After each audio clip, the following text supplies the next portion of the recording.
جب ایک جھوٹا جنازہ علی کے سامنے رکھا گیا، ایک بندے کو کہا کہ سو جاؤ، مولا کو بولیں گے بندہ مر گیا ہے، یا علی جنازہ پڑھائی. کہ جب علی نماز پڑھائے نا اٹھ کے کھڑے ہو جانا، پھر ہم علی کا مذاق پڑھائیں گے.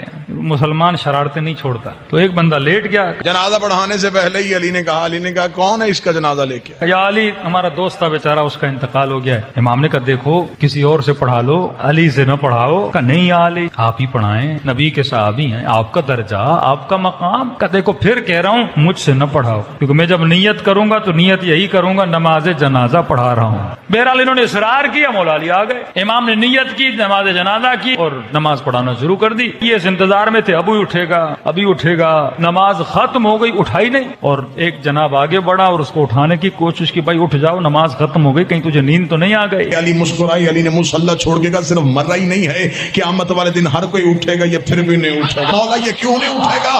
فرمایا اس کا بدن نہیں مرا، اس کی روح ہی مر گئی.